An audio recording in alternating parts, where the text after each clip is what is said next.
पहा नवीन एपिसोड्स एकदम add free.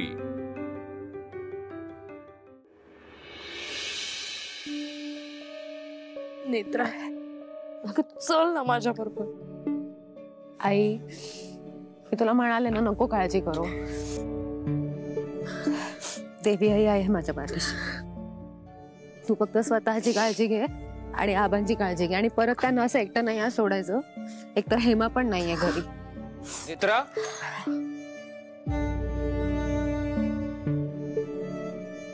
तुम्ही निघाला? हो साहेब, मी आईला बस स्टँडला सोडून येते। नाही थांब नेत्रा, त्यांना गाडी सोडेल वावशीला। आई साहेब बरोबर बोलतात। तुला एकतर इथलं काही माहितही नाहीये, तू गाडीनेच जा। नेत्रा, काळजी घ्या स्वतःची।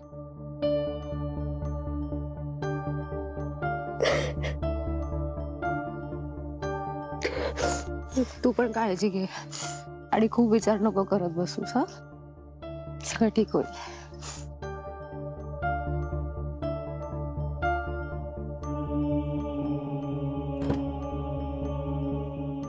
नीट जा।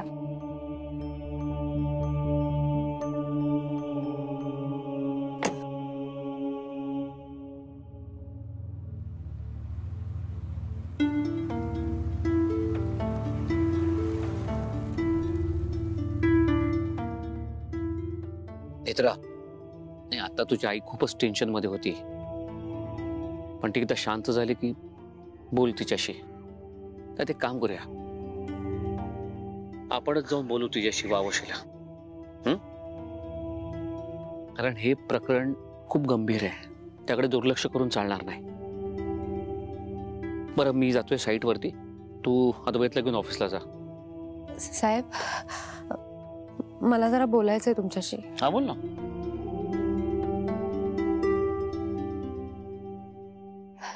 साहेब, आई ज्या माणसाबद्दल बोलत होती ना,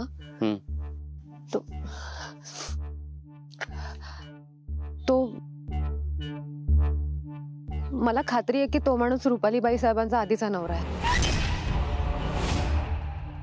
काय? हो साहेब, मी पाहिलंय ना त्याला। नाही, हे शक्य नाही। मी खरं सांगते साहेब, तो माणूस रुपालीबाई साहेबांचा आधीचा नवराच आहे। अनिल, खरं तर या सगळ्यामध्ये तो सतत त्यांच्या सोबत आहे। आपण जर त्याला पकडू शकलो ना तर कदाचित सत्य लवकर बाहेर येईल।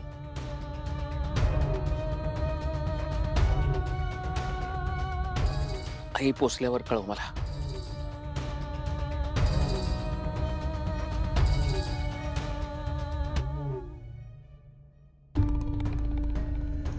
घे ना फोन, कोणाचा फोन आहे?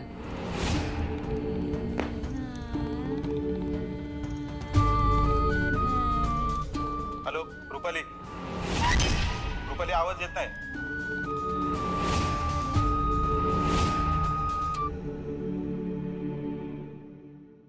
आदि, आदि, तू विचार केलास का? म्हणजे नेत्रा आणि तिच्या आईबद्दल जे आपण बोललो त्या संदर्भात? आई, आपलं बोलणं झालं ना यावर। अरे हो, पण आता त्यांनी स्केच काढायला सांगितलं ना, ते वर्णन केलं, पण आपल्याला कसं कळणार की ते सगळं काल्पनिक होतं की खरं होतं ते? माझी एवढीच इच्छा आहे की आपण नेत्राच्या आईला मदत करायला हवी। अर्थात नेत्राशी बोलून तिला विश्वासात घेऊनच करूया हे सगळं, पण ते वेळीच करायला हवं रे। आणि तू मगाशी म्हणत होतास की नाही, नेत्राचं रहस्य शोधायला हवं, तर तिच्या आईच्या वागण्या बोलण्यातून ते सापडू शकतं आपल्याला।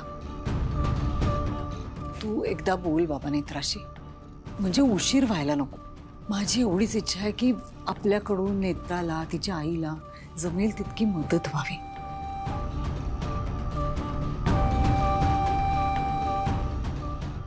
सोडलं साईला? हो साहेब, साईटवर गेलात। तुम्ही ऑफिसला जाणार आहात ना? मी तुम्हाला सोडते आणि मग परत घरी येते। I know. नेत्रा, जरा बस ना। काय झालं? बस जरा, मला बोलायचंय तुझ्याशी। नेत्रा, तू तू बस, आधीला बोलायचंय ना तुझ्याशी. बस बस बस शांतपणे बस. आधी बोल.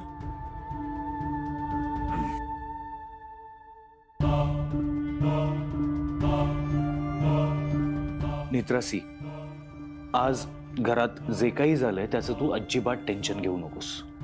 म्हणजे सगळे प्रॉब्लेम सॉल्व्ह होतील, पण त्यासाठी आधी आपण एक्सेप्ट करायला हवं की प्रॉब्लेम्स आहेत. मला काही कळलं नाही. मी तुझ्या आईला जो त्रास होतोय, तुझ्या आईचा जो प्रॉब्लेम आहे त्याच्याबद्दल बोलतोय. सी नेत्रा, सगळं व्यवस्थित होईल. फक्त तू एक गोष्ट समजून घे. या गोष्टीकडे जेवढं दुर्लक्ष करशील ना तेवढा जास्त त्रास होईल आईला. साहेब काय बोलताय तुम्ही? आईला काहीच झालं नाहीये. आई अगदी ठणठणीत आहे. नेत्रा, मी काय सांगितलं होतं तुला? टेन्शन घेऊ नकोस. साहेब पण मी फक्त हेच सांगते की नेत्रा शांत हो.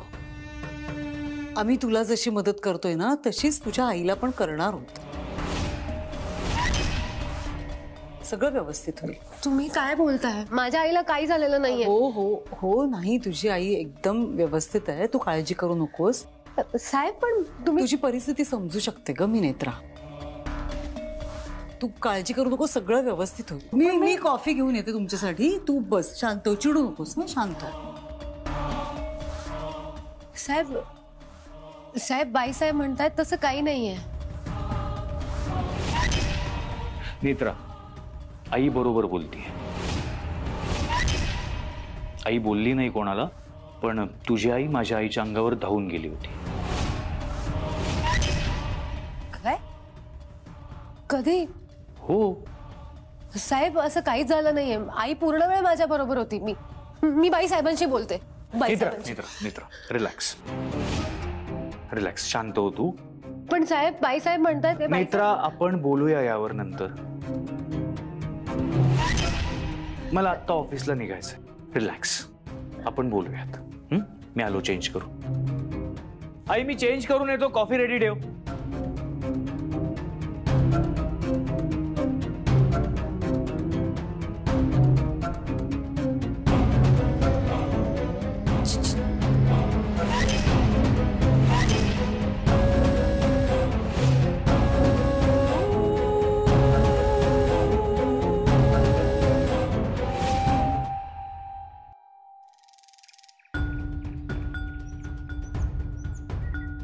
बॉडीगार्ड, अजून टेन्शन मध्येस?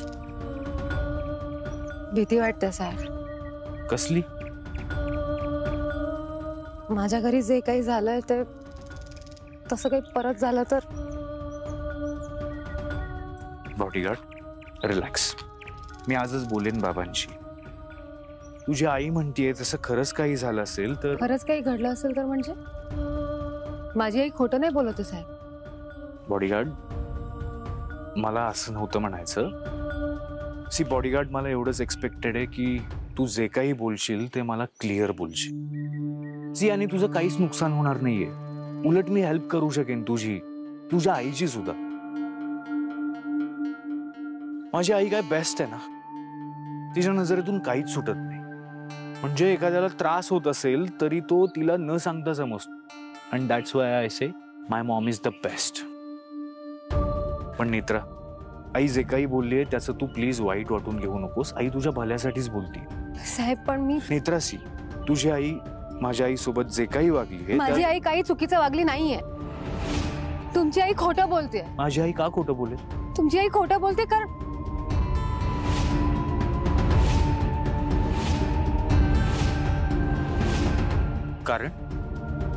कारण काय नेत्रा? इट्स ओके, तू तुझा वेळ घे. आता आपण निघूयात.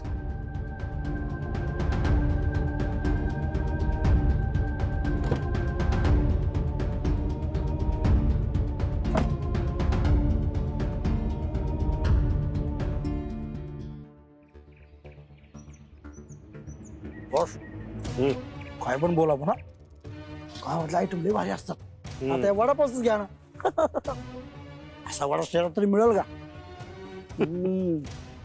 गावातच सेटल व्हायचा विचार आहे की काय तुझा? हा? एखादी मुलगी आवडली का इकडची? अरे यार, ह्या रुपालीचा फोन का नाही लागत आहे?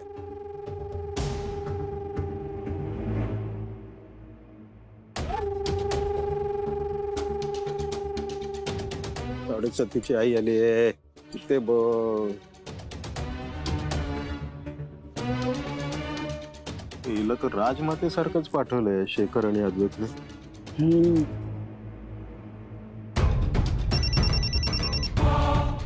केव्हाचा फोन करतोय मी तुला? कामात होते मी. का, काय झालं? अरे तो म्हातारा घरात एकटाच होता. माझ्या डोक्यात ना मस्त आयडिया आली होती. ऐका ना, मी तुम्हाला सांगितलं ना, जरा शांत राहा. फक्त बघूया आपण काय घडतंय ते. अरे मग काय करतोय मी? शांतच बसलोय. हे बघ, आत्ताच ती साडेसातीची आई उतरली गाडीतनं. तिने पाहिलं तुम्हाला? तुला मी काय बालवाडीतला पोरगा वाटतो काय का? एवढं मोठं कांड झालंय, मी तिच्या समोर जाईन का? थँक्यू. नाही, तुम्ही चांगलं काम केलं, हेच सांगायला फोन केला मी. सवाल बायको, तुला कधी आपण नाराज केलाय काय का? बरं, ते राहू दे. आता पुढच्या कामाला लागा प्लीज. हल्ली सगळंच अंगाशी यायला लागलंय. सांग मग काय करायचं?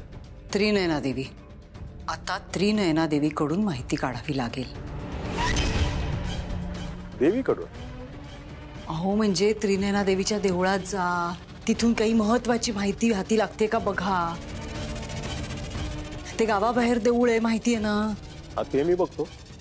पण पुढचा प्लॅन काय? पुढचं काही ठरवायलाही नेत्रा वावच येत नाहीये. पण या वेळेला मी जरा वेगळा खेळ खेळते. बघूया काय होतं.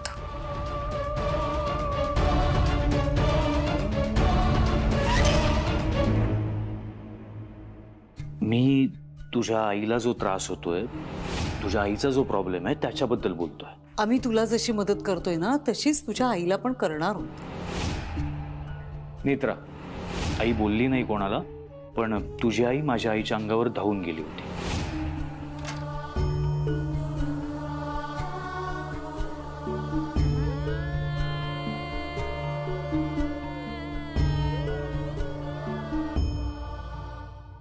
आई पोचली का ग?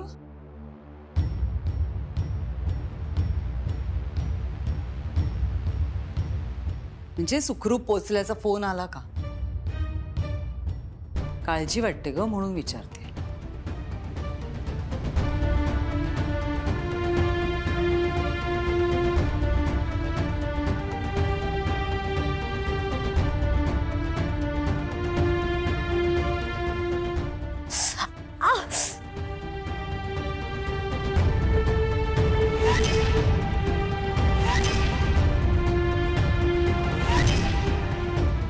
स्वामी तिन्ही जगाचा आई विना भिकारी. आई म्हणजे सर्वस्व. नेत्रा, तुझ्या आईने काय अवस्था करून घेतली तिची अगं. म्हणजे शारीरिक नाही, मानसिक अवस्था. तुम्हाला काय वाटतं? माझ्या आईला मानसिक आजार आहे असं म्हणून तुम्ही सुटाल या सगळ्यातून? हे असं म्हणून काहीही सिद्ध होणार नाहीये.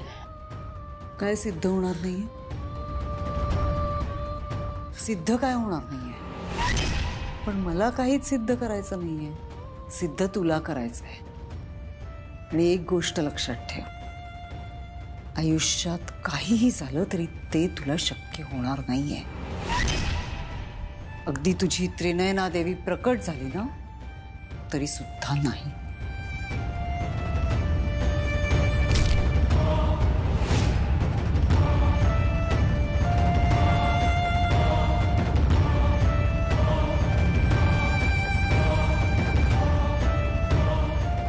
पराभवाला जर चेहरा असता तर तो कसा असता माहिती?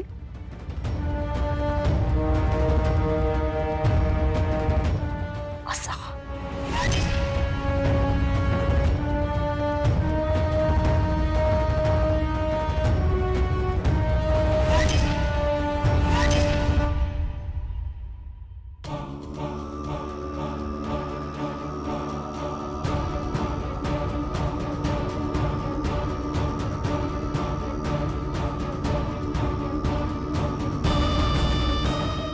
ऐकलं नाही.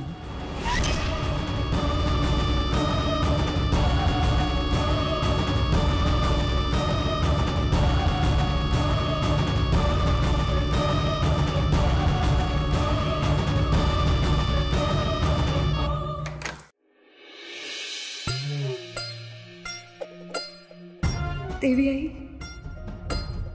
बाईसाहेबांचा पापाचा घडा कधी भरणार आहे?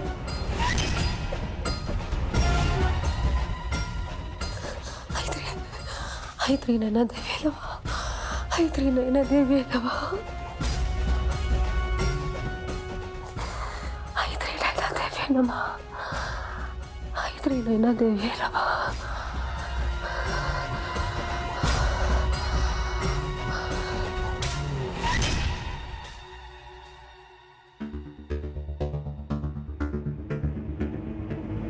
त्रिनयना देवी मंदिर किती असतील रे पायऱ्या? बॉस मी काय म्हणतोय, तुम्ही जाऊन येता का? ते वडापाव खाऊन ना माझं पोट एकदम गच्च झालंय माहिती आहे. अशा कानाखाली वडा काढीन ना, हा 3-3 हदडताना तुला ते कळलं नाही. चल हे देवी, चल रे. हो बॉस, लय लांब आहे बॉस.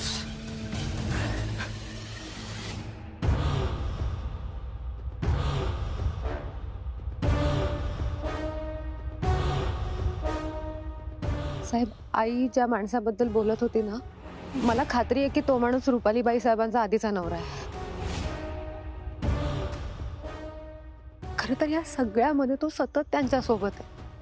आपण जर त्याला पकडू शकलो ना तर कदाचित सत्य लवकर बाहेर येईल.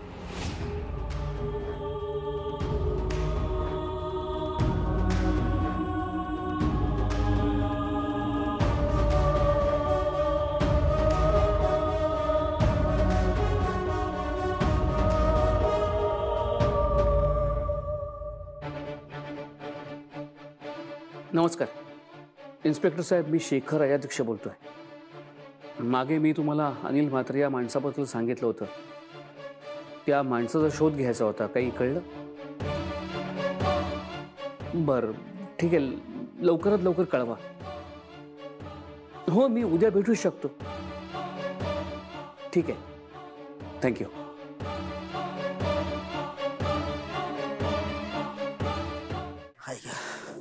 नंबरला बॉस, इथे तरी काय खबर मिळेल ना?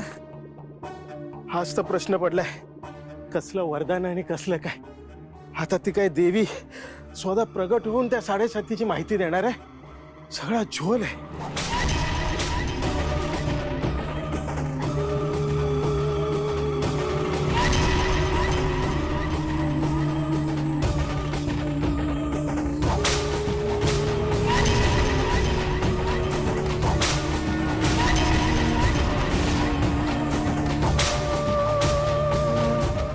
बॉस, बॉस केवढं लागले? अहो रक्त. रक्त? तुम्ही कसं पडला बॉस? मी काय म्हणतोय, चला निघू येत आपण. अनिल म्हात्रे म्हणतात मला, काम कंप्लीट केल्याशिवाय कधी कल्टी मारत नाही. आता काम कंप्लीट करेन आणि मगच कल्टी मारेन. देवळात पब्लिक नाहीये, तोपर्यंत आज जाऊया. चल.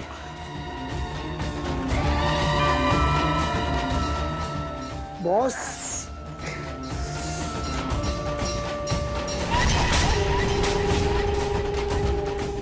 चल.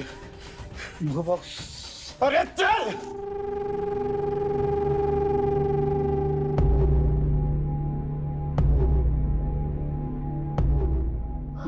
बॉस काय शोधायचं इकडे? काय शोधतोय माहिती असतं ते एव्हाना काम कंप्लीट करून पुण्यात मस्त बसलो असतो ना. शोध. पण काय शोध बॉस? अरे शोध म्हटलं ना.